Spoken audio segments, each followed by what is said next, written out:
Hello, good evening सभी को। नमस्कार।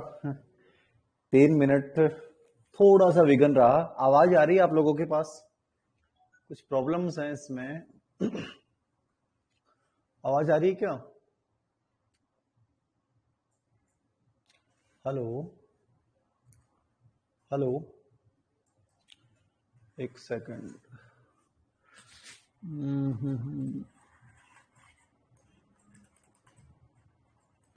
मुझे आपके कमेंट्स इसमें स्क्रीन में कुछ प्रॉब्लम्स दिख रही है। एक सेकंड इंतजार और कीजिएगा आप। मैं इसको करता हूँ। Hello hello hello.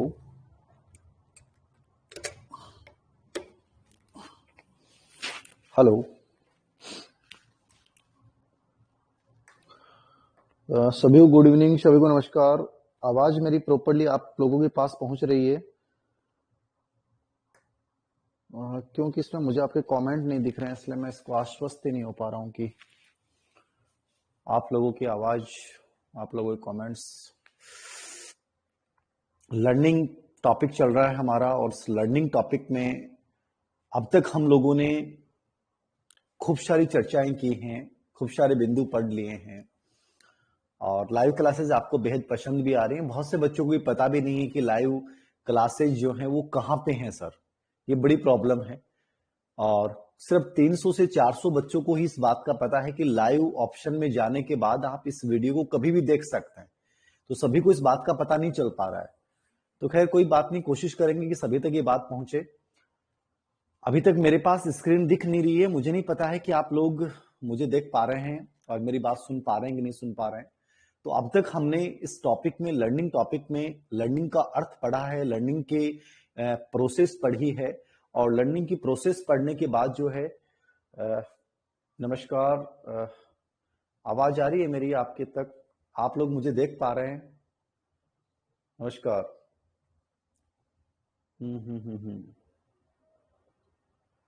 सभी को नमस्कार। कमेंट्स मुझे नहीं दिख रहे हैं आप लोगों के। हेलो। प्रीति शर्मा जी का 917 का लास्ट कमेंट दिख रहा है मुझे। कमल जोरार, गुड इवनिंग सर। आरवी, आपकी बुक ऑनलाइन मंगवानी है? बुक ऑनलाइन मिल जाएगी आपको। अपना बुक स्टोर या बुक आर्ट, इसके ऊपर यदि आप करते हैं तो आपको मिल जाएगी, ठीक है ना? तो आप लोग मुझे प्रॉपर्ली देख पा रहे हैं और मेरी प्रॉपर्ली आप लोगों तक आवाज आ रही है? कोई दिक्कत थोड़ी आ रही है आप लोगों के पास? कमेंट्स नहीं दिख रहे हैं मुझे। एक बार एक सेकंड रुकिएगा।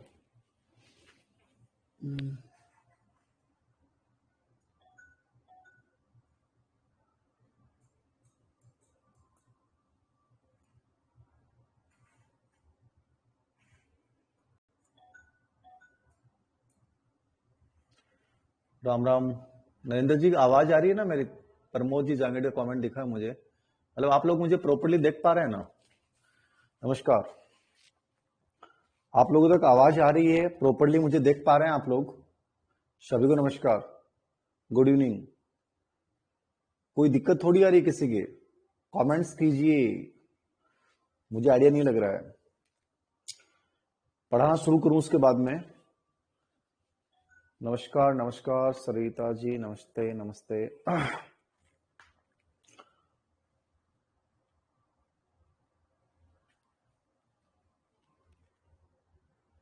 पढ़ाना शुरू कर दूं क्या? आप लोग प्रॉपर्ली देख पा रहे हैं, प्रॉपर्ली सुन पा रहे हैं? मेरा कहने का मतलब ये है। हेलो। अरे आप लोगों का कुछ रिस्पॉन्स नहीं आ रहा, क्या चक्कर है?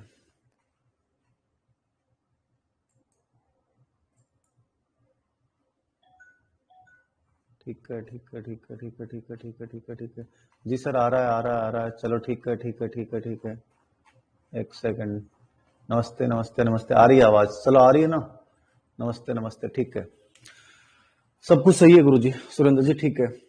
चलिए शुरुआत करते हैं टॉपिक की। हम सीधे बिंदु पे आते हैं। अब तक मैंने अधिगम का अर्थ पढ़ा दिया है, अधिगम की प्रक्रिया पढ़ा दी है, अधिगम को प्रभावित करने वाले कारक पढ़ा दिए, और प्रभावित करने वाले कारक के बाद मैंने अधिगम के सिद्धांत शुरू कर दिए थे। और सिद्धांतों में व्यवहारवादी सिद्धांत हमने सबसे पहले पढ़े। और व्यवहारवादी सिद्धांतों में दो सिद्धांतों की मैं चर्चा कर चुका हूं। किस किस की? एक तो थॉर्नडाइक का प्रयास त्रुटि सिद्धांत, जिसमें उद्दीपक अनुक्रिया में हम संबंध स्थापित करते हैं, और उसके बाद मैंने थॉर्नडाइक के अधिगम के 3 मुख्य और 5 गौण नियम और 4 उपनियम पढ़ा दिए थे कल। और उसके बाद सीएल हल का जो प्रबलन सिद्धांत था, रीइंफोर्समेंट थ्योरी, तो ये मैंने 2 सिद्धांत आपको करवा दिए हैं व्यवहारवाद में। और आज हम लोग अब बुक लेने की आवश्यकता नहीं है, बुक ले लें तो बेस्ट है, बुक का कोई ऑप्शन नहीं है, और नहीं लेते हैं तो कोई बात नहीं, मैं क्लासरूम में करवा रहा हूं आप लोगों को। आज एक इंपॉर्टेंट थ्योरी अपन लोग पढ़ने जा रहे हैं, आईपी पावलोव का अधिगम सिद्धांत। ठीक है, तो आईपी पावलोव का अधिगम सिद्धांत, सर हिस्ट्री वाले टेस्ट में रैंक शो नहीं हो रही है, रैंक शो हो जाएगी, मैं रिजल्ट जारी करूंगा तो उसमें आपको रैंक शो हो जाएगी, टेंशन ना ले आप। ठीक है, हाँ निश्चित रूप से लास्ट में 2 मिनट दे दूंगा मैं। अब देखिए, आज हम पढ़ने जा रहे हैं आईपी पावलोव, और आईपी पावलोव का जो अधिगम सिद्धांत का नाम है वो है अनुकूलित अनुक्रिया सिद्धांत। क्या नाम है इसका? अनुकूलित अनुक्रिया का सिद्धांत। बेहद महत्वपूर्ण सिद्धांत है अनुकूलित अनुक्रिया का सिद्धांत। ठीक है, अनुकूलित अनुक्रिया का मतलब क्या होता है? Conditioning response. क्या होता है इसका? कंडीशन रिस्पॉन्स,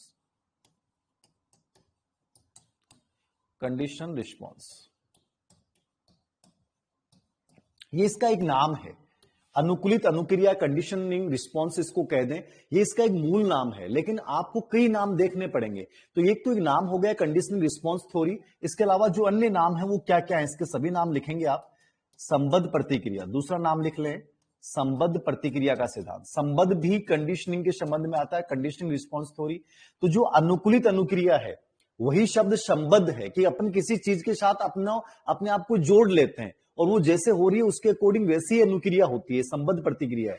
तो संबद्ध प्रतिक्रिया सिद्धांत इसको बोलते हैं, अनुकूलित अनुक्रिया इसको बोलते हैं, प्राचीन या परंपरागत अनुबंधन बोलते हैं इसको। क्या बोलते हैं? प्राचीन या परंपरागत अनुबंधन, प्राचीन या परंपरागत अनुबंधन सिद्धांत भी इसको बोला जाता है। प्राचीन या परंपरागत अनुबंधन सिद्धांत भी इसको कहा जाता है, याद रखना। तो प्राचीन अनुबंधन भी यही है और परंपरागत अनुबंधन भी यही है। और चौथा नाम इसका है शास्त्रीय अनुबंधन, क्लासिकल कंडीशनिंग, शास्त्रीय अनुबंधन सिद्धांत भी इसे बोला जाता है। ये सब नाम एग्जाम में आए हुए हैं। और पांचवा नाम है प्रतिवादी या प्रतिस्थापक अनुबंधन, सबस्टिट्यूट, सबस्टिट्यूट, प्रतिस्थापक,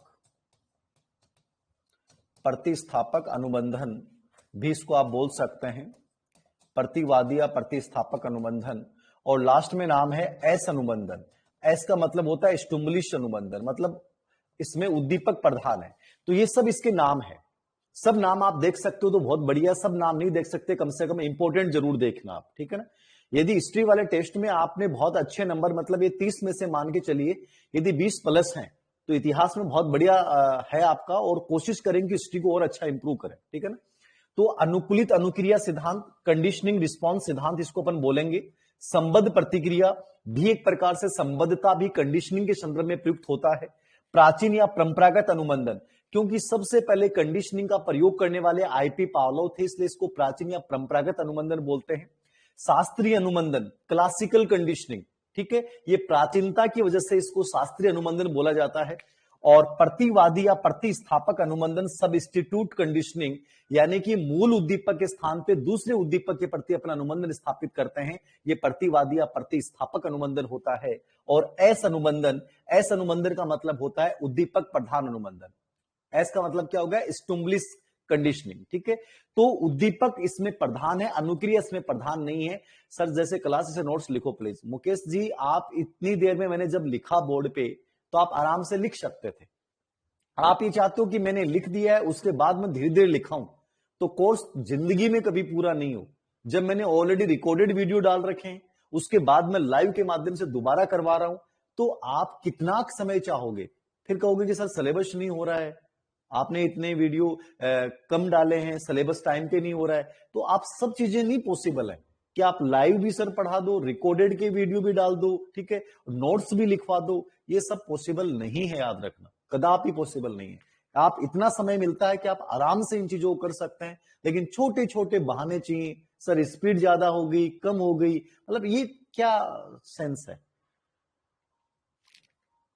अनुकूलित अनुक्रिया सिद्धांत इसका मूल नाम है, कंडीशनिंग रिस्पॉन्स इसका मूल नाम है। तो मूल नाम तो इसका कंडीशनिंग रिस्पॉन्स है। संबद्ध प्रतिक्रिया किसके लिए है? कंडीशनिंग रिस्पॉन्स का ही शब्द है।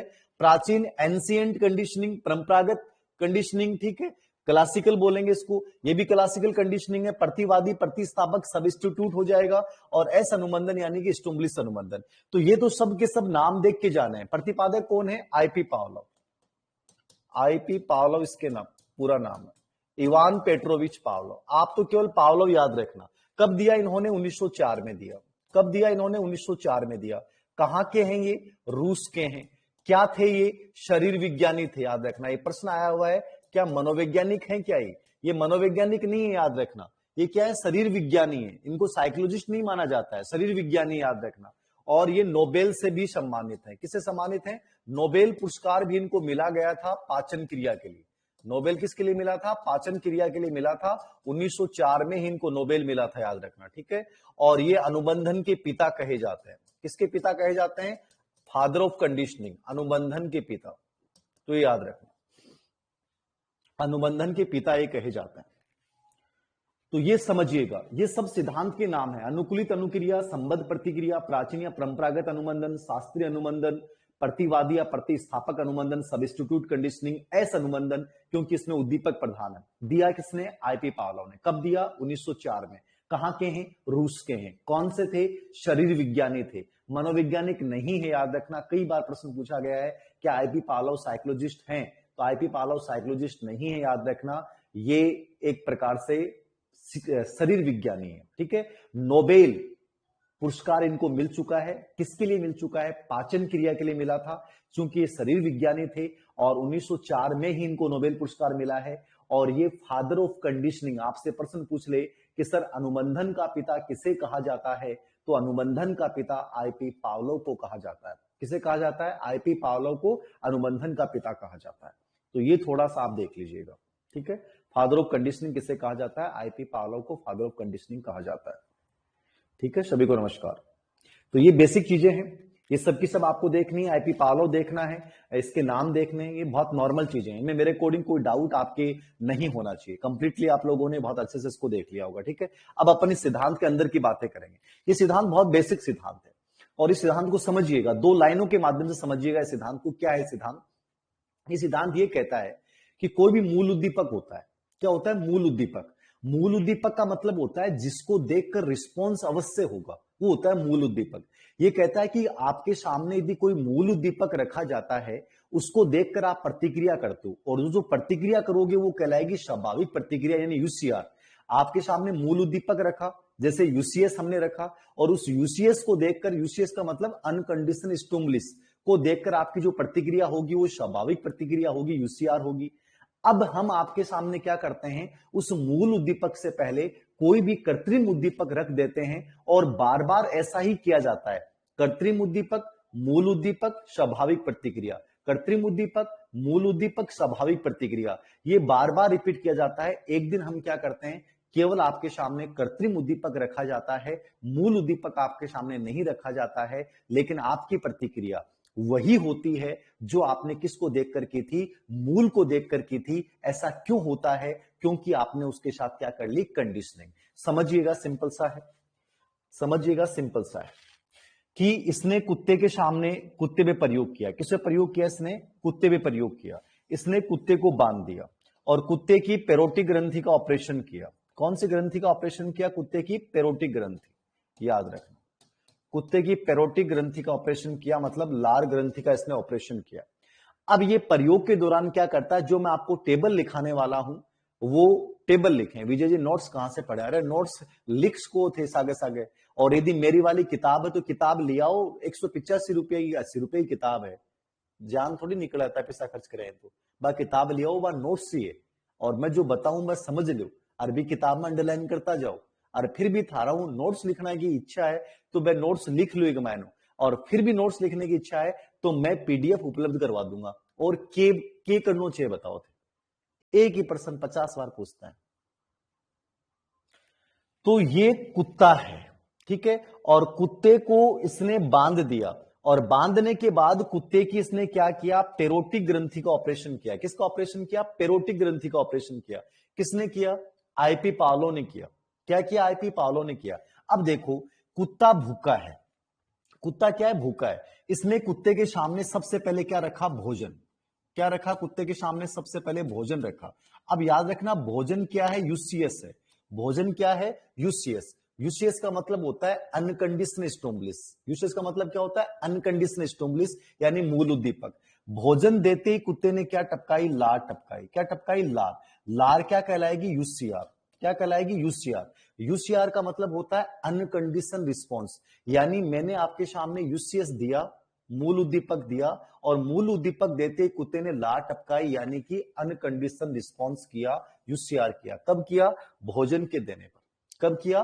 भोजन के देने पर। तो यूसीएस कौन है? भोजन है। और यूसीआर क्या है? लार का टपकना। अब मैंने क्या किया?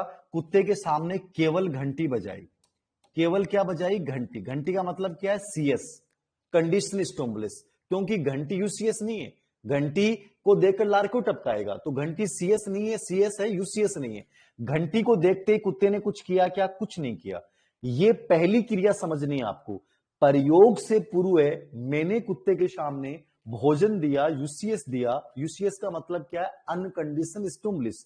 कुत्ते ने क्या टपकाई? लार टपकाई। क्या टपकाई? लार टपकाई, यानी लार का मतलब स्वाभाविक प्रतिक्रिया। लेकिन जब मैंने घंटी बजाई तो कुत्ते ने कुछ नहीं किया। लेकिन जो कुत्ते ने किया वो कुछ नहीं किया, केवल घंटी बजने पे कुत्ते ने कुछ नहीं किया।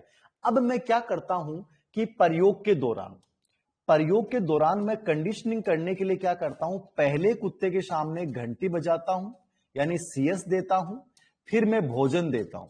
घंटी के जस्ट बाद में मैं क्या देता हूं? भोजन, यानी कि यूसीएस देता हूं। और कुत्ता क्या टपकाता है? लार टपकाता है। कुत्ता क्या टपकाता है? लार टपकाता है। समझ में आ रहा है? मैंने प्रयोग के दौरान पहले घंटी दी, उसके जस्ट बाद भोजन दिया। पहले घंटी दी, उसके जस्ट बाद में मैंने क्या दिया? भोजन दिया। याद रखना, ठीक है? पहले मैंने घंटी दी, उसके बाद कुत्ते के सामने क्या दिया? भोजन। कुत्ते ने क्या टपकाई? लार। तो यहां लार टपकना क्या कहलाएगा? यूसीआर कहलाएगा। यूसीआर का मतलब अनकंडीशनल रिस्पॉन्स। मतलब कि जब भोजन आपके साथ रहेगा तो आपकी जो प्रतिक्रिया होगी वो हमेशा यूसीआर ही कहलाएगी, मूल उद्दीपक जब साथ में रहेगा। अब हमने क्या किया? इनको बार बार रिवाइज किया। दिन में अपन 3 प्रयोग करते थे। कुत्ते पे कितने प्रयोग करते थे? 3 प्रयोग करते थे। घंटी, भोजन, लार टपकना, घंटी, भोजन, लार का टपकना। ये बार बार हमने दोहराया। अंतिम दिन, कई दिनों बाद में लास्ट दिन हमने क्या किया? कुत्ते के सामने केवल घंटी बजाई। कुत्ते के सामने केवल क्या बजाई? घंटी बजाई। हमने भोजन उसको नहीं दिया। केवल घंटी बजाई, भोजन हमने कुत्ते को नहीं दिया। लेकिन कुत्ते ने फिर भी क्या टपकाई? लार टपकाई। अब आपको यहां यह समझना है कि केवल घंटी के बजने पर भी कुत्ते ने लार क्यों टपकाई। तो इसका उदाहरण, इसका कारण क्या था कि कुत्ते ने घंटी के साथ कंडीशनिंग स्थापित की। कुत्ते के दिमाग में ये फीड हो गया कि घंटी बजती है और घंटी के जस्ट बाद में क्या आता है? भोजन आता है। और कुत्ते ने क्या टपका दी साहब? लार टपका दी। समझ में आया क्या? नहीं, घंटी के जस्ट बाद में भोजन आता है, इसलिए कुत्ते ने क्या टपका दी? लार। समझ में आ रहा है? अब यहां आपको ये समझना है कि ये जो घंटी है वो कौन सा उद्दीपक है? सीएस है। और जो घंटी के होने पर केवल लार टपकती है, इसको अपन क्या यूसीआर बोलेंगे? क्या इसको अपन यूसीआर नहीं बोलेंगे, इसको अपन सीआर बोलेंगे। क्या बोलेंगे? सीआर। अब आप कह दोगे सर ऐसे कैसे हुआ? ऊपर तो आप कह रहे हो यूसीआर है, लेकिन यहां आप सीआर बोल रहे हो। मतलब क्या है कि जब घंटी, केवल घंटी के बजने से ही लार टपकती है, तो भोजन जब साथ नहीं होगा तो उसको अपन केवल सीआर बोलेंगे। सीआर का मतलब क्या? कंडीशन रिस्पॉन्स, यानी हिंदी में आप बोल रहे हो संबद्ध प्रतिक्रिया। क्या बोलोगे? संबद्ध प्रतिक्रिया। संबद्ध प्रतिक्रिया। कृष्णा कुमारी जाट करिए सर दिख नहीं रहा है। आपको नहीं दिख रहा होगा, बाकी सबको दिख रहा है कृष्णा जी, ऐसी कोई बात नहीं है। आपके प्रॉब्लम है, नेटवर्किंग इश्यू है आपका, ठीक है? तो ये समझना आप, सबसे पहले हमने कुत्ते के सामने भोजन दिया, यूसीएस दिया, कुत्ते ने लार टपकाई, मतलब यूसीआर। भोजन जब तक साथ में रहेगा तब तक लार टपकेगी, वो यूसीआर ही कहलाएगी। यूसीआर का मतलब स्वाभाविक प्रतिक्रिया, जो अपने आप होती है, जिसको आप रोक नहीं सकते। तो मूल उद्दीपक जब साथ में होता है तो लार टपकना क्या कहलाएगी? यूसीआर। अब हमने केवल जब घंटी बजाई तब कुत्ते ने कुछ नहीं किया, लेकिन प्रयोग के दौरान आपने क्या किया? पहले घंटी, उसके बाद भोजन। पहले घंटी, उसके बाद भोजन, फिर लार टपकना। पहले घंटी, उसके बाद भोजन, फिर लार टपकना।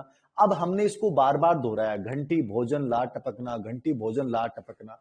और एक दिन हमने क्या किया? केवल केवल लार ही, केवल हमने घंटी ही बजाई। केवल क्या बजाई? हमने घंटी बजाई। और भोजन हमने उस दिन नहीं दिया, लेकिन कुत्ते ने फिर भी क्या टपकाई, लार टपकाई। अब यहां आपको समझना यह था कि केवल घंटी के बजने पर लार क्यों टपकी, तो वो इसलिए टपकी क्योंकि हमने कंडीशनिंग कर ली, अनुमंदन कर लिया कुत्ते ने।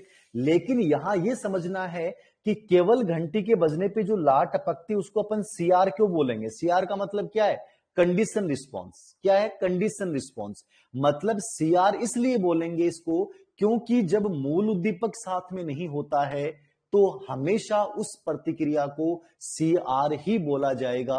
यदि यहां भोजन साथ में होता तो हम इसको यूसीआर बोलते। समझ में आया कि नहीं आया? अरे बहुत सिंपल सी चीज है। भोजन दिया कुत्ते के सामने, भोजन कौन सा उद्दीपक है, मूल उद्दीपक है। कुत्ता भूखा है, भोजन देते ही कुत्ता लार टपकाएगा। क्या टपकाएगा, लार टपकाएगा, यूसीआर करेगा। फिर हमने क्या बजाई, घंटी बजाई। घंटी बजाई तो कुत्ते ने कुछ नहीं किया। अब हमने घंटी प्लस भोजन दिया। अब हमने क्या किया, घंटी प्लस भोजन दिया, यानी सीएस प्लस यूसीएस दिया। तो कुत्ते ने क्या टपकाई, लार टपकाई। लेकिन यहां लार जो टपका रहा है उसको अपन यूसीआर बोलेंगे। यूसीआर क्यों बोलेंगे, क्योंकि भोजन साथ में, जब तक मूल उद्दीपक साथ में होगा तब तक वो यूसीआर कहलाएगी। अब हमने इसको बार बार रिपीट किया, घंटी प्लस भोजन बराबर लार का टप, घंटी प्लस भोजन बराबर लार का टपकना।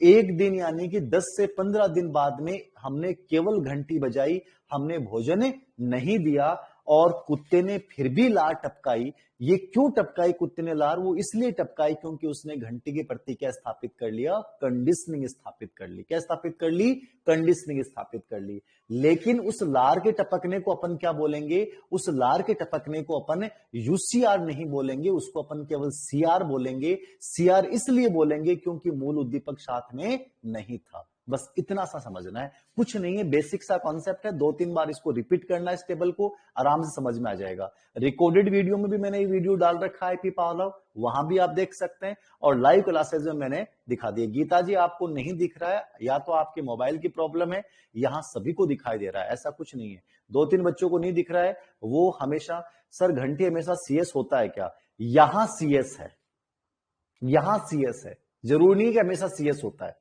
यहां इस प्रयोग में चूंकि कुत्ता भूखा है तो भोजन उसके लिए यूसीएस है, तो भोजन के अलावा जो भी उद्दीपक होगा वो उसके लिए क्या होगा, सीएस होगा।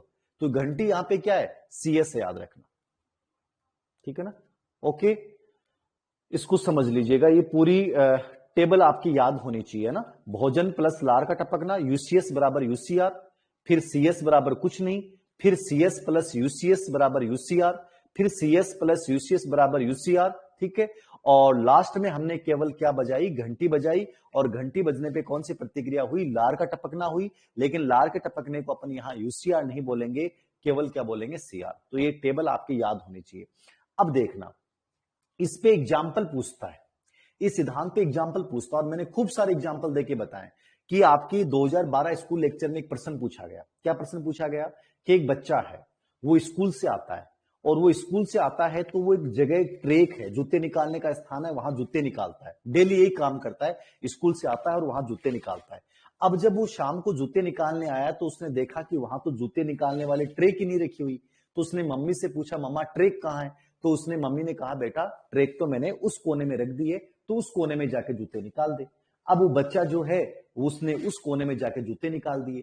लेकिन जब वो अगले दिन बच्चा आएगा स्कूल से, तो वो पहली वाली जगह पे जाएगा या जो नई जगह है उस पे जाएगा, बताएं, पहली वाली जगह पे जाएगा या नई वाली जगह पे जाएगा। वो हमेशा याद रखना उस पुरानी वाली जगह पे जाएगा।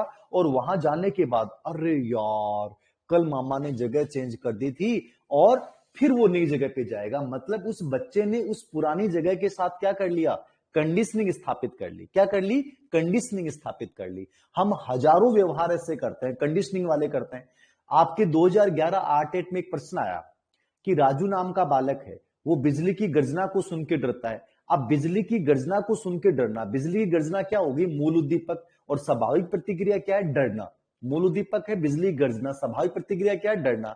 अब वो राजू जब भी कोई घर में जोर से आवाज होती है तो एकदम से रोने लग जाता है। मतलब उसने क्या कर लिया, हर आवाज के साथ कंडीशनिंग कर ली। उसने हर आवाज से कंडीशनिंग कर ली कि जब भी जोर से आवाज आएगी इसका मतलब क्या होगा, बिजली की गर्जना हो रही है। मतलब हर आवाज के साथ कंडीशनिंग स्थापित होना। और एग्जाम्पल लीजिए, हजारों एग्जाम्पल्स आप ले सकते हैं। हमारे दैनिक जीवन में बहुत सारे एग्जाम्पल होते हैं। कई लोगों को आपने देखा होगा उनके उल्टियां होती हैं। उल्टियां कब होती हैं? जब वो गाड़ी में चढ़ते हैं।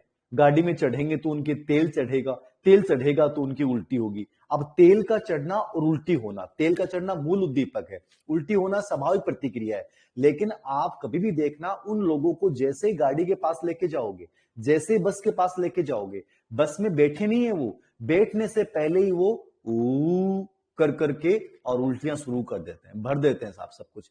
अरे गाड़ी में बैठते, गाड़ी चलती, तेल चढ़ता, तब उल्टी होनी चाहिए थी, लेकिन पहले से उल्टियां हो रही हैं। ये क्या कर रखी है हमने? कंडीशनिंग। हजारों एग्जाम्पल इसके लिए जा सकते हैं, हजारों एग्जाम्पल इसके बनाए जा सकते हैं। याद रखना कि आप हॉस्टल में रहते हैं, हॉस्टल में रहते हैं तो निर्धारित टाइम होता है कि चाय का ये टाइम है, दोपहर के खाने का ये टाइम है, ठीक है, और शाम के की चाय का ये टाइम है, तो घंटी बजती है।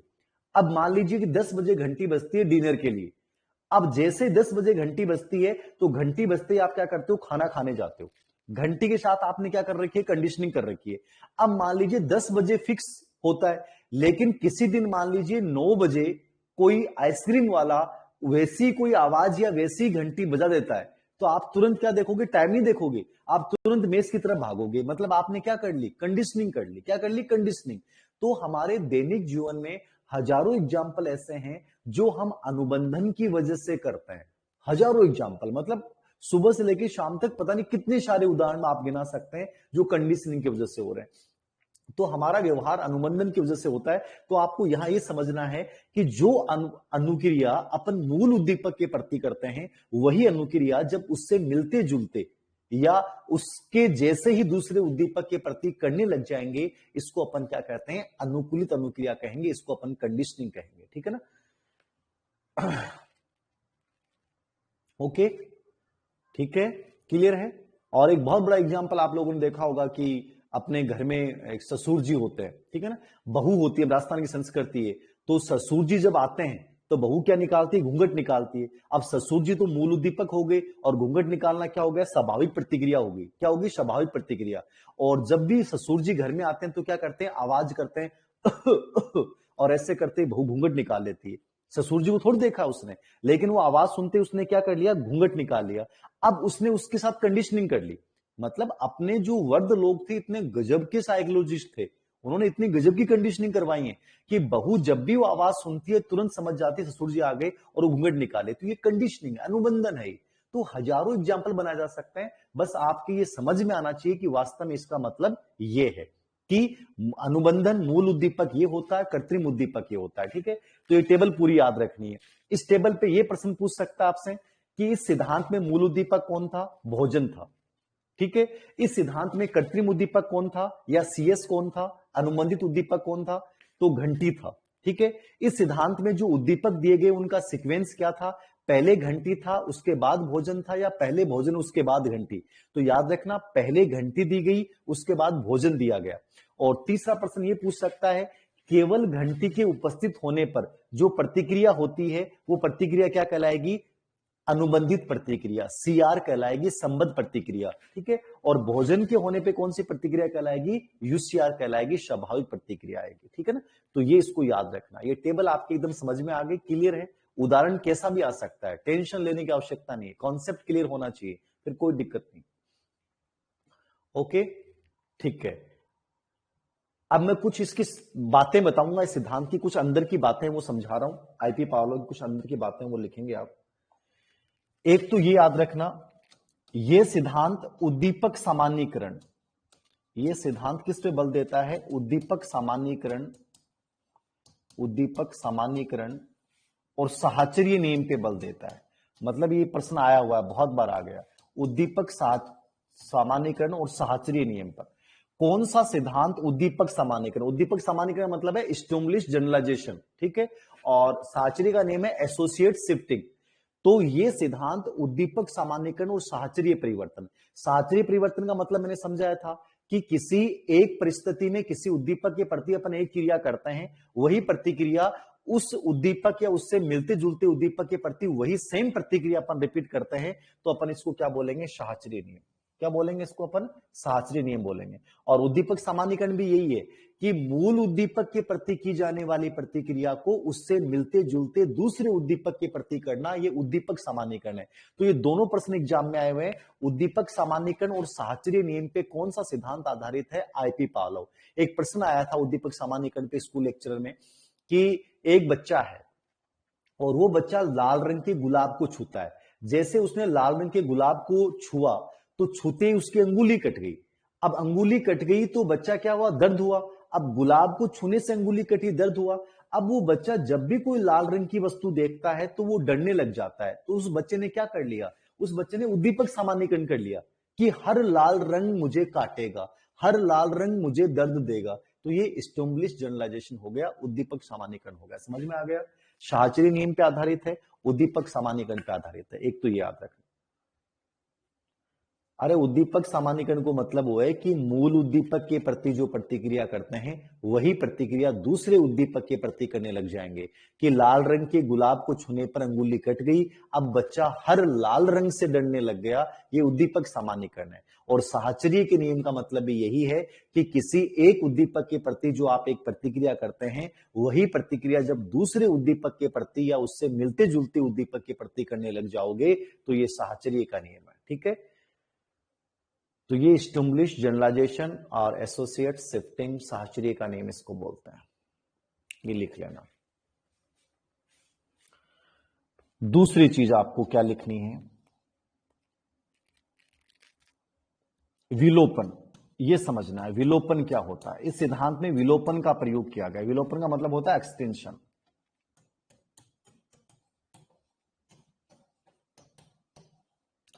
ये शब्द समझिएगा, विलोपन बहुत बार पूछा गया है। विलोपन को समझिएगा। उद्दीपक सामान्यीकरण और साहचर्य नियम स्टिमुलस जनरलाइजेशन हो गया और साहचर्य का मतलब हो गया एसोसिएट शिफ्टिंग। ठीक है, अब ये समझिएगा विलोपन क्या है, एक्सटेंशन क्या है। देखिए एक्सटेंशन या विलोपन का मतलब समझिएगा क्या है। विलोपन का मतलब ये कि जब मैंने लास्ट में आपको ये बताया कि कुत्ते के सामने हमने घंटी बजाई, क्या बजाई? घंटी बजाई। तो कुत्ते ने क्या टपकाई? लार टपकाई। आप फिर घंटी बजाओगे, कुत्ता फिर लार टपकाएगा, फिर घंटी बजाओगे, फिर लार टपकाएगा। लेकिन जब आप लगातार केवल घंटी बजाओगे तो जब चौथे दिन आप घंटी बजाओगे तो कुत्ता लार नहीं टपकाएगा। जब चौथे दिन आप घंटी बजाओगे तो कुत्ता लार नहीं टपकाएगा। ये घटना क्या है? ये विलोपन है। ये घटना क्या है? विलोपन। कि जब आप लगातार केवल सीएस प्रेजेंट करोगे, यूसीएस नहीं दोगे, तो कुत्ता कुछ समय बाद में लार के टपकाने को बंद कर देता है। ये घटना क्या कहलाएगी? विलोपन कहलाएगी। इसको अपन इंटरनल इनहिबिटेशन यानी आंतरिक अवरोध का नियम भी अपन इसको कह सकते हैं। लेकिन एग्जाम में हमेशा विलोपन ही आता है। इस विलोपन का प्रयोग स्किनर ने भी किया है और पावलोव ने भी किया है। तो लिखना चाहें लिख लें। विलोपन का मतलब क्या है? विलोपन का मतलब क्या है? भोजन और घंटी में कितना समय का अंतर है? 4 से 5 सेकंड। लिख लें विलोपन का मतलब कि जब लगातार घंटी को उपस्थित किया जाता है, जब लगातार घंटी को उपस्थित किया जाता है तो लार के टपकने का बंद हो जाना। जब लगातार घंटी को उपस्थित किया जाता है तो लार के टपकने का बंद हो जाना विलोपन है। जब लगातार घंटी को उपस्थित किया जाता है तो लार के टपकने का बंद हो जाना विलोपन है। जब लगातार घंटी को उपस्थित किया जाता है तो लार के टपकने का बंद हो जाना विलोपन है।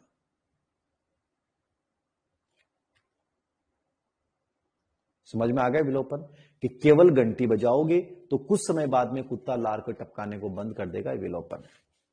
ये दो शब्द हो गए। उद्दीपक सामान्यीकरण साहचर्य नियम पे सिद्धांत आधारित है और विलोपन शब्द का प्रयोग किसने किया है? आईपी पावलोव ने किया। और विलोपन का मतलब ये प्रश्न ये नहीं पूछा गया कि क्या है, केवल विलोपन का संबंध किससे है, इतना पूछा गया। आगे देखिए विलोपन के बाद जो तीसरा शब्द है वो लिखेंगे आप स्वतः पुनर्लाभ। ये प्रश्न भी आया हुआ है, केवल इनके नाम पूछे गए कि स्वतः पुनर्लाभ क्या है। स्वतः पुनर्लाभ का मतलब होता है spontaneous recovery. Spontaneous recovery, recovery, spontaneous recovery. स्वतः पुनर्लाभ क्या है? किसको बोलते हैं स्वतः पुनर्लाभ? स्पॉन्टेनियस रिकवरी क्या है? देखिए स्पॉन्टेनियस रिकवरी का मतलब, स्वतः पुनर्लाभ का मतलब क्या है कि जैसे मैंने कहा कि हमने कुत्ते के सामने घंटी बार बार प्रस्तुत की, तो कुत्ते ने कुछ समय बाद में लार पे टपकाने को बंद कर दिया। स्पॉन्टेनियस रिकवरी का मतलब है स्वतः पुनर्लाभ। इसको क्या बोलेंगे? स्वतः पुनर्लाभ। तो स्वतः पुनर्लाभ का मतलब है कि ये कहता है कि जब कुछ समय बाद में, विलोपन होने के बाद में, कुछ समय बाद में, महीने, 2-3 महीने बाद, आप जब अचानक से फिर से घंटी बजाओगे तो कुत्ता फिर से लार टपकाएगा। मतलब अचानक से फिर से घंटी बजने पे कुत्ते द्वारा फिर से लार का टपकना, इसको क्या बोलते हैं? स्वतः पुनर्लाभ। तो प्रश्न केवल आज तक यही पूछा गया है कि स्वतः पुनर्लाभ का प्रयोग किसने किया? आईपी पावलो स्किनर ने किया है, लेकिन ये नहीं पूछा गया कि इसका मतलब क्या है। फिर भी लिखना चाहो तो लिख लो। विलोपन के पश्चात, विलोपन के कुछ समय पश्चात, विलोपन के कुछ समय पश्चात पुनः घंटी के बजने पर, विलोपन के कुछ समय पश्चात पुनः घंटी के बजने पर लार का टपकना, विलोपन के कुछ समय पश्चात पुनः घंटी के बजने पर लार का टपकना, विलोपन के कुछ समय पश्चात पुनः घंटी के बजने पर लार का टपकना, विलोपन के कुछ समय पश्चात पुनः घंटी के बजने पर लार का टपकना, विलोपन के कुछ समय पश्चात पुनः घंटी के बजने पर लार का टपकना,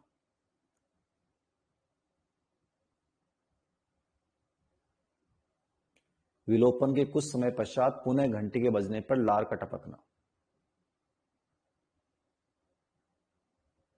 ये विलोपन, ये स्वतः पुनर्लाभ है। मतलब कि एक अचानक से फिर से घंटी बजाते हैं और कुत्ता फिर लार टपकाता है। सर बुक में अधिगम वाली यूनिट दे रखी है, वो पुरानी पूरी फर्स्ट ग्रेड के अकॉर्डिंग है या उसमें कुछ जोड़ छोड़ना है? कुछ नहीं छोड़ना सरोज जी, अधिगम तो पूरा पढ़ना ही पड़ेगा। स्कूल लेक्चर में सब प्रश्न आए हुए हैं पूरे टॉपिक में से, ठीक है ना।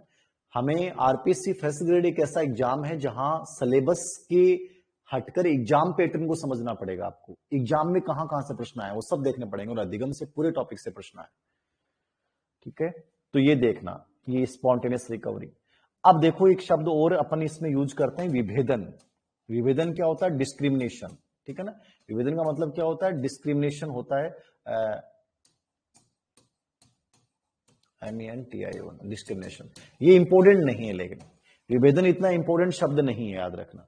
विभेदन का मतलब ये है कि मूल उद्दीपक और कृत्रिम उद्दीपक में अंतर करना। कि कुत्ता ये समझता है कि मूल उद्दीपक तो भोजन है और कृत्रिम उद्दीपक घंटी है, तो मूल उद्दीपक और कृत्रिम उद्दीपक में अंतर करने की योग्यता होती है, उसको अपन क्या बोलते हैं? विभेदन बोलते हैं।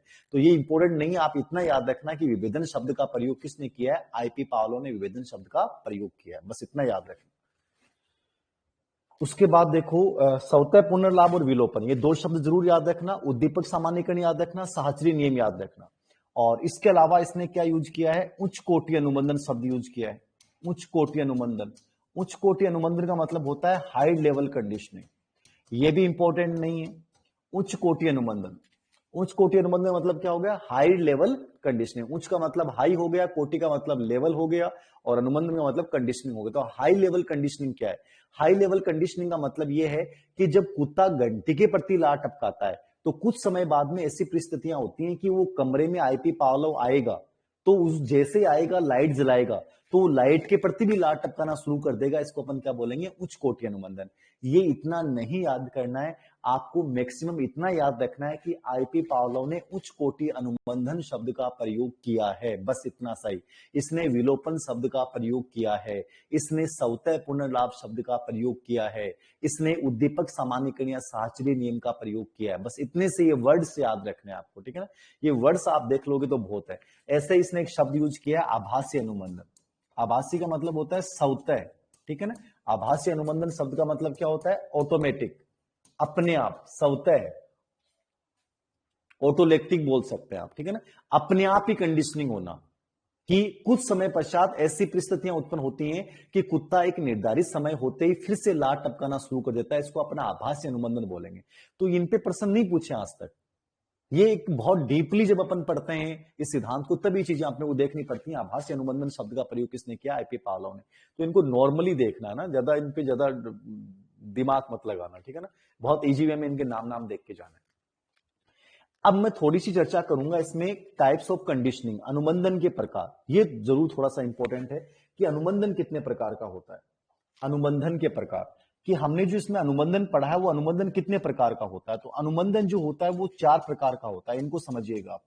पहला होता है सहकालिक अनुबंधन। अब जैसे बच्चे कहते हैं ना सर नोट्स लिखाओ, तो जैसे मैंने बोला कि अनुबंधन के प्रकार, और मैंने कहा कि देखो सहकालिक, तो आप मेरे बोलने के साथ ही लिख सकते हो, फिर मैं समझाता हूं, समय समझ लो, सिंपल सी बात है। सहकालिक अनुबंधन पहला अनुबंधन होता है, इसको अपन बोलते हैं सिमुल्टेनियस। सिमुल्टेनियस। दूसरा होता है विलंबित अनुबंधन।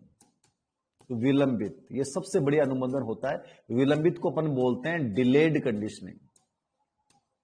Delayed conditioning. तीसरा होता है अवशेष अनुबंधन। अवशेष का मतलब होता है ट्रेस, ट्रेस कंडीशनिंग। और चौथा होता है पश्चगामी अनुबंधन। पश्चगामी का मतलब होता है बैकवर्ड कंडीशनर। Backward conditioning. कौन सा कंडीशनिंग? बैकवर्ड। सिमुल्टेनियस कंडीशनिंग, विलंबित मतलब डिलेड कंडीशनिंग, अवशेष मतलब ट्रेस कंडीशनिंग, और पश्चगामी मतलब बैकवर्ड कंडीशनिंग। समझ में आ रहा है? Simultaneous, delayed, trace, पश्चगामी, backward conditioning. सहकालिक, विलंबित, ट्रेस, बैकवर्ड, याद रखना। सहकालिक है, विलंबित है, अवशेष है, और पश्चगामी मतलब बैकवर्ड कंडीशनिंग।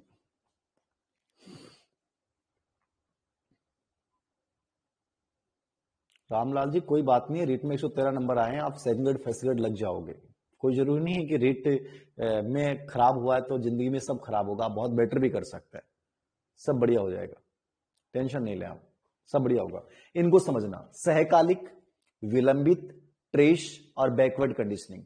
ये आईपी पावलों ने 4 प्रकार के अनुबंधन बताए, सहकालिक conditioning, delayed conditioning, trace conditioning और बैकवर्ड कंडीशनिंग। चारों को समझिएगा, बहुत इजी से चीजें हैं। बैकवर्ड, ट्रेस, डिलेड और सिमुल्टेनियस। सहकालिक का मतलब होता है जब घंटी और भोजन दोनों साथ साथ दिए जाते हैं, ये अच्छा नहीं होता है। जैसे मान लो घंटी मैंने 7:10 पे घंटी दी, 5 सेकंड पे घंटी बजाई, 7:10 5 सेकंड पे, और मैं 7:10 और 5 सेकंड पे क्या दूंगा? भोजन दूंगा। क्या दूंगा? भोजन दूंगा। तो ये कौन सा कंडीशनिंग है? ये सहकालिक है। मतलब जहां घंटी और भोजन दोनों साथ साथ दिए जाते हैं वो सहकालिक अनुबंधन है, इसको ज्यादा अच्छा नहीं माना जाता है। दोनों चीजें साथ साथ रखी जाती हैं, ये सहकालिक अनुबंधन। अब जब साथ रखी जाएंगे तो कुत्ते का ध्यान घंटी की तरफ जाएगा कि भोजन की तरफ जाएगा? उसका ध्यान भोजन की तरफ जाएगा। किस तरफ जाएगा? भोजन की तरफ जाएगा, घंटी की तरफ उसका ध्यान जाएगा ही नहीं। इसलिए अनुबंधन अच्छा नहीं होता है। कौन सा? सहकालिक। तो इसमें दोनों उद्दीपक साथ साथ रखे जाते हैं, वो सहकालिक होता है। विलंबित सबसे बेस्ट अनुबंधन होता है। आपसे पूछ ले कि सबसे बेस्ट अनुबंधन कौन सा होता है? विलंबित करना है। विलंबित का मतलब होता है कि घंटी का प्रारंभ भी पहले होगा और अंत भी पहले होगा। जैसे मैंने घंटी बजाई 7:05 और 10 सेकंड पे, और मैं भोजन दूंगा 7:05 15 सेकंड पे। मतलब जब घंटी बजाई उस समय भोजन नहीं था, और जैसे ही घंटी समाप्त हुई उसके जस्ट बाद में भोजन आ गया। मतलब ना तो उनमें समय अंतराल ज्यादा है और ना ऐसा है कि साथ साथ हैं। मतलब पहले घंटी, उसके जस्ट बाद में भोजन, 4 से 5 सेकंड के बाद में। ये सबसे बढ़िया कंडीशनिंग होता है विलंबित अनुबंधन। इससे बढ़िया कंडीशनिंग कुछ नहीं होता है। घंटी के ठीक 4 से 5 सेकंड बाद में भोजन आ जाएगा, ये विलंबित अनुबंधन है, ये सबसे बढ़िया अनुबंधन। फिर देखो अवशेष अनुबंधन, ट्रेस कंडीशनिंग। अवशेष अनुबंधन क्या होता है? अवशेष अनुबंधन होता तो इसी की तरह है। अवशेष अनुबंधन होता तो इसी की तरह है। इसमें होगा क्या अवशेष अनुबंधन में? अवशेष अनुबंधन में यह होगा कि घंटी और भोजन दोनों में समय अंतराल बहुत होता है। दोनों में क्या होता है? समय अंतराल बहुत होता है। जैसे मान लो कि मैं 7:10 पे मैंने घंटी बजाई, तो मैं भोजन दूंगा 7:50 पे। मैंने क्या दिया? भोजन दिया। 40 मिनट का अंतराल हो गया, इतने में बेचारा कुत्ता भूल जाएगा कि घंटी बजी थी कि नहीं बजी थी। तो समय अंतराल अधिक होने से इसको अच्छा माना नहीं जाएगा अवशेष अनुबंधन को। और पश्चगामी यानी बैकवर्ड कंडीशनिंग, ये सबसे बेकार कंडीशनिंग होती है। इसमें पहले भोजन, उसके बाद घंटी। जैसे मैंने पहले भोजन दे दिया और उसके बाद क्या दे दी? घंटी। तो पहले घंटी भोजन दे दी तो फिर घंटी बजाते रहो, क्या फर्क पड़ता है? कोई सेंसी वाली बात नहीं, कुत्ते का ध्यान ही नहीं जाएगा जब उसका पेट भर गया। तो ये सबसे बकवास कंडीशनिंग होता है, पहले भोजन उसके बाद घंटी। तो ये 4 कंडीशनिंग के प्रकार हैं। सहकालिक में साथ साथ दिया जाएगा, विलंबित में घंटी का प्रारंभ पहले होगा और 4 से 5 सेकंड का अंतर होगा, अवशेष अनुबंधन में दोनों के मध्य 1 घंटा आधे घंटे मतलब समय ज्यादा अंतराल होगा, और पश्चगामी बैकवर्ड कंडीशनिंग में भोजन पहले होगा और घंटी बाद में होगी। तो ये थोड़ा सा आपको याद रखना है, ठीक है। ये अनुबंधन के 4 प्रकार हैं, आईपी पावला ने बताएं, इंपॉर्टेंट पार्ट है, इसको याद रखना। अब थोड़ी सी चर्चा मैं करूंगा अनुबंधन को प्रभावित करने वाले कारक, कि कंडीशनिंग को कौन से कारक प्रभावित करते हैं। अनुबंधन को प्रभावित करने वाले कारक, कि अनुबंधन को प्रभावित करने वाले कारक कौन से कारक कंडीशनिंग को प्रभावित करेंगे। तो अनुबंधन को प्रभावित कारक कौन से करते हैं, तो देखो प्रभावित करने वाले कारकों की जो अपन चर्चा करेंगे, किस चर्चा करेंगे, प्रभावित करने वाले कारकों की जो अपन चर्चा करेंगे, तो नॉर्मल से बिंदु है कि कंडीशनिंग को कौन चीजें प्रभावित करेंगी। तो कंडीशनिंग को एक तो प्रभावित करता है प्रेरक। कौन करता है, प्रेरक का प्रभाव। अब प्रेरक का मतलब क्या है, प्रेरक का मतलब है जैसे कि मैंने कहा कि कुत्ता भूखा था, यदि कुत्ता भूखा नहीं होता तो चाहे घंटे नहीं घंटे बजाओ कोई फर्क नहीं पड़ता साहब। तो मेन प्रेरक कौन था, भूख थी। कौन थी, भूख। तो भूख जो है वो प्रेरित करेगी कंडीशनिंग के लिए, तो प्रेरक का प्रभाव पड़ेगा। यदि कुत्ता भूखा नहीं होता तो अनुबंधन स्थापित नहीं होता, पहली चीज याद रखना। दूसरा, उद्दीपकों का संबंध, उद्दीपकों का संबंध, उद्दीपकों का संबंध व पुनरावर्ती। ये पुनरावर्ती वाला प्रश्न स्कूल लेक्चर में आया हुआ है कि पुनरावर्ती का संबंध किससे है, आईपी पावलोव से। संबंध, उद्दीपकों का संबंध। उद्दीपकों का संबंध का मतलब क्या है, घंटी और भोजन क्या है, उद्दीपक है। घंटी और भोजन क्या है, उद्दीपक। उनका संबंध कैसा, मतलब उनका निकट का संबंध होगा तो अनुबंधन जल्दी होगा। मैंने कहा कि यदि उनमें 4 से 5 सेकंड का अंतराल है तो क्या होगा, अनुबंधन जल्दी होगा। और यहां 4 से 5 घंटे का अंतराल हो जाएगा तो अनुबंधन नहीं होगा। तो घंटी और भोजन के मध्य का जो संबंध होना चाहिए वो निकट का होना चाहिए, मतलब ज्यादा समय अंतराल नहीं होना चाहिए। और पुनरावृत्ति का मतलब क्या है कि यदि मान लो अपन 3 दिन घंटी बजाएं और फिर भोजन दें और चौथे दिन केवल घंटी बजाएं और भोजन नहीं दें तो अनुबंधन नहीं होगा। हमने इसको लगातार रिपीट किया, कई दिन तक दोहराया, कुत्ते के दिमाग में फीड हो गया कि घंटी बजती है इसका मतलब भोजन आएगा। तो उसको हमने बार बार रिपीट किया, तब जाके कंडीशनिंग हुई। तो उसकी पुनरावृत्ति होनी क्या है, आवश्यक है। और कौन सा संबंध होना आवश्यक है, निकटवर्ती संबंध। कौन सा संबंध, निकटवर्ती संबंध होना चाहिए। और याद रखना, निकटवर्ती संबंध होना चाहिए। और याद रखना कौन सी, बार बार उसकी पुनरावृत्ति होनी चाहिए, ठीक है, इसको याद रखना। तो प्रेरक का प्रभाव पड़ेगा, उद्दीपकों का संबंध और पुनरावृत्ति का प्रभाव पड़ेगा। नियंत्रित वातावरण का प्रभाव पड़ेगा। नियंत्रित वातावरण समझ रहे हैं, कंट्रोल्ड इन्वायरमेंट। मतलब यदि यही प्रयोग यदि आईपी पावलोव किसी स्वतंत्र जगह पे करता, रोड पे करता, जहां आवाजें आ रही हैं, घंटी के अलावा कोई अन्य दुनिया भर की आवाजें आ रही हैं, तो वहां प्रयोग सफल नहीं होता। यानी वातावरण का नियंत्रित होना आवश्यक है। चौथा, मानसिक स्वास्थ्य। मानसिक स्वास्थ्य प्रभावित करेगा। यदि ये कुत्ता पागल होता, क्या होता, कुत्ता पागल होता तो अनुबंधन नहीं होता, क्योंकि पागल होता तो इसके लार तो वैसे ही टपकती रहती, ठीक है ना। इसलिए मानसिक रूप से स्वस्थ होना भी उसका आवश्यक था, वातावरण का नियंत्रित होना भी आवश्यक था, उसका भूखा होना भी आवश्यक था, उद्दीपकों में निकटवर्ती संबंध होना भी आवश्यक था, और उद्दीपकों की बार बार पुनरावृत्ति होना भी आवश्यक था। लिख लिया ये, प्रेरक का प्रभाव, उद्दीपकों का संबंध, पुनरावृत्ति का प्रभाव, नियंत्रित वातावरण, मानसिक स्वास्थ्य। सर लाइव क्लास के रिकॉर्डेड क्लास भी, रिकॉर्डेड वैसे हमेशा रहती है, लाइव में जाके देख लो आप, ये लाइव वाले ऑप्शन में हमेशा मिलेगी। तो लाइव वाले ऑप्शन में हमेशा मिलेगी, याद रखना, लाइव वाले ऑप्शन में ये हमेशा मिलेगी, कोई टेंशन नहीं है, आप कभी भी जाके देख सकते हो। लाइव वाले ऑप्शन में हमेशा मिलेगी।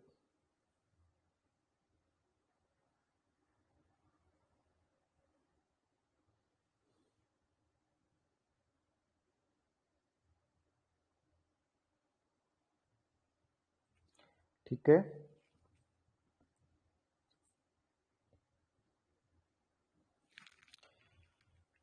कल मनोविज्ञान का टेस्ट होने, ओम प्रकाश जी कल तो नहीं होगा, बना ही नहीं पाया, टाइम ही नहीं मिला यार, है ना। संडे की कोशिश करते हैं अपन। तो ये देख लिया चारों बिंदु। फिर पांचवा, छठा, सातवां देखिए प्रभावित करने वाले कारकों में पांचवा कारक प्रभावित करेगा बुद्धि का प्रभाव। बुद्धि भी प्रभावित करता है। बुद्धि कैसे प्रभावित करेगा? मंद बुद्धि बच्चा अनुबंधन जल्दी करता है बजाय कि तेज बुद्धि का। मतलब अनुबंधन को आप अच्छी क्रिया मत मानना, अनुबंधन एक निम्न क्रिया है। अनुबंधन निम्न क्रिया है, मानसिक क्रिया नहीं है। तो जिसकी बुद्धि कम होगी वो अनुबंधन ज्यादा करेगा, याद रखना, ठीक है। लिंग का प्रभाव, लड़कियां अनुबंधन जल्दी करती हैं। हमेशा देखना, महिला हमेशा ग्रुप में चलती है, उसी के साथ चलती है, एक साथ शॉपिंग करती है, कंडीशनिंग है उनकी। अकेली महिला बहुत कम देखेगा आप, पुरुष अकेला कर लेगा। तो लिंग, लड़कियां जल्दी अनुबंधन करती हैं बजाय इसके। और आयु, आयु का मतलब क्या है? छोटी आयु का बच्चा अनुबंधन जल्दी करता है बजाय कि बड़ा होने के। मैं उसी खिलौने से खेलूंगा, मम्मा के साथ ही सोऊंगा, ऐसा ही करूंगा। तो छोटी आयु का बच्चा कंडीशनिंग ज्यादा करेगा, निम्न बुद्धि का बच्चा अनुबंधन ज्यादा करेगा। और महिला जो होती हैं वो कंडीशनिंग बहुत ज्यादा करती हैं। आप देखना कि महिला हमेशा एक लड़की दूसरी लड़की को इंतजार करने के लिए 1 घंटा खराब कर दे। अजय तो सागे चला, अरे तू चल जाए यार, तन काम करना, तुझे शॉपिंग करनी है, मेरे सागे लेके जागी, बैठी रहेगी भी के चक्कर में। ऐसी होती है, मतलब कंडीशनिंग इनमें बहुत ज्यादा होती है। और वो सामाजिकता की वजह से मान लो। सर आजकल बॉयज का भी ग्रुप होता है, अरे क्या को ग्रुप हो है, लड़को ग्रुपान तोड़ तो फिर, लड़की ग्रुप ने कौन तोड़ा? हमेशा याद रखिए, लड़की कंडीशनिंग ज्यादा मजबूत होती है, बॉन्डिंग मजबूत होती है। लड़का के कोई बॉन्डिंग को नहीं हो। ग्रुप में बैठे हो यार, कोई लड़की दूर दिखी तो ग्रुप गयो बाढ़ में, लड़की मुस्कुरा दो, फिर लड़का का ग्रुप टूटता है दिखना। लड़की ऐसे ग्रुप नहीं तोड़ती है। गोलगप्पे खाने के लिए वेट करना पड़ता है सरोज जी, हाँ वही तो कंडीशनिंग है। लड़को ग्रुप में खाई को उनको खानो को तो चुपचाप अकेलो बिना कोई बताए खागो, कोई पतो नहीं चल जा।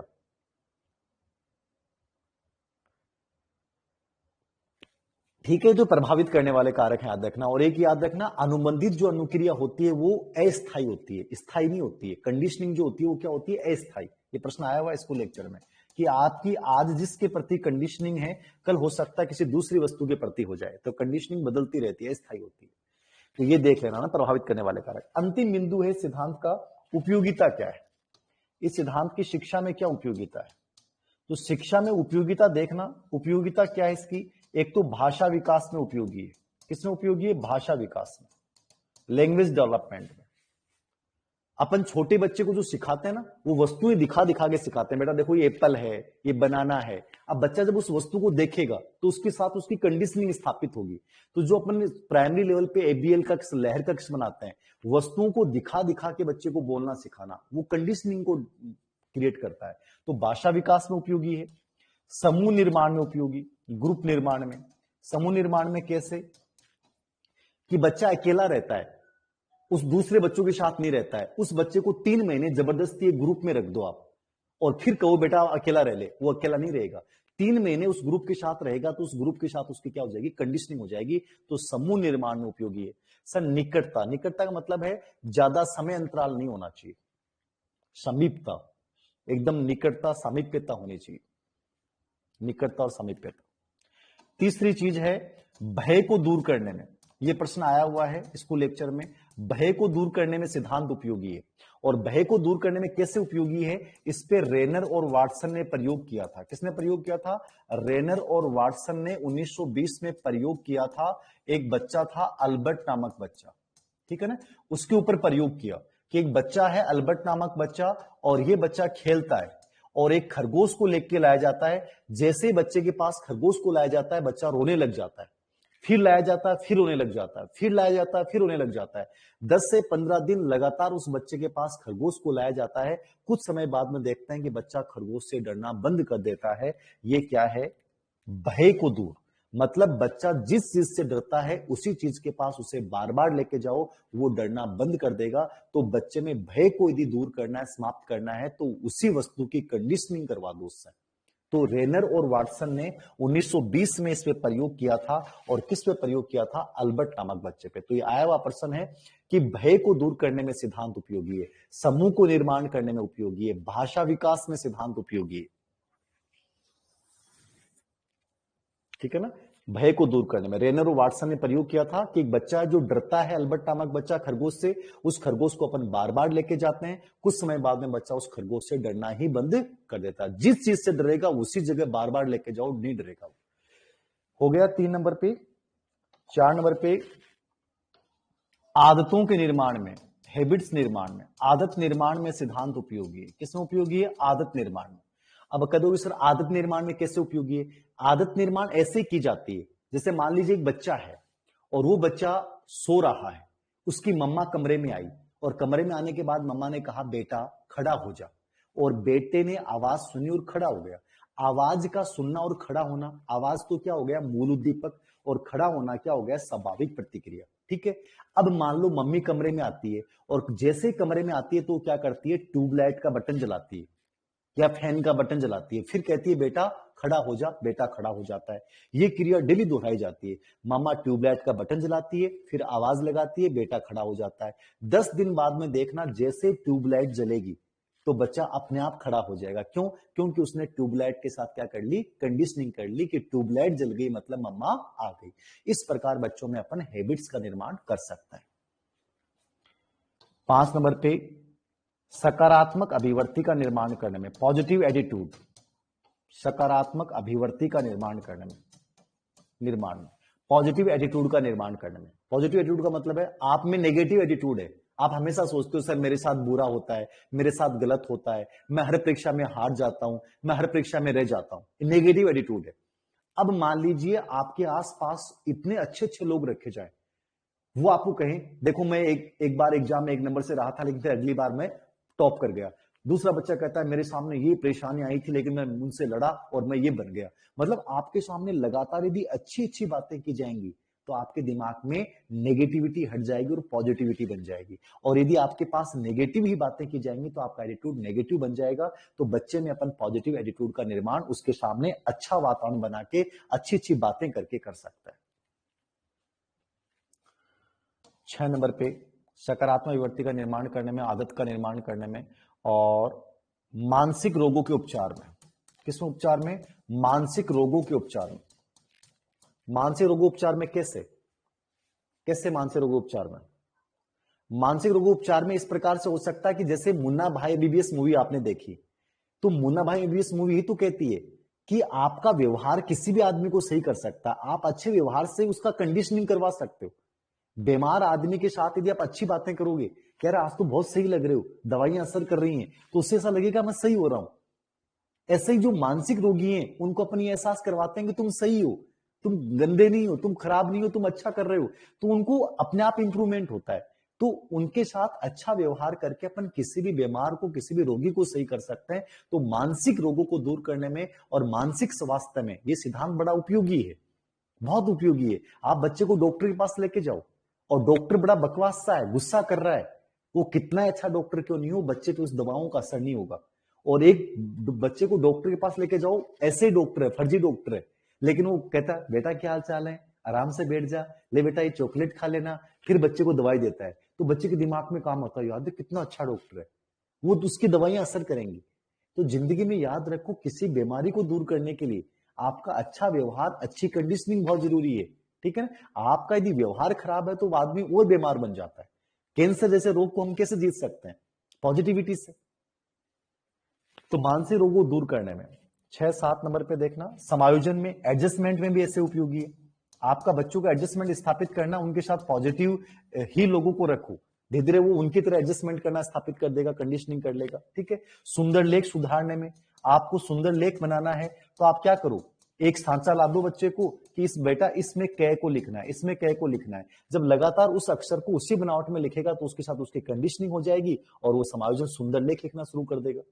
ठीक है। तो ये पॉजिटिविटी है, इन पे पर्सनल विशेष आया नहीं है, लेकिन नॉलेज की बात बता रहा हूं कि सुंदर लेख बनाने में, समायोजन में, मानसिक रोगों को दूर करने में, ये शिक्षण में सहायक सामग्री के प्रयोग में बल देता है। ये कहता है शिक्षण में सहायक सामग्री का प्रयोग करो। सहायक सामग्री का प्रयोग क्यों करो?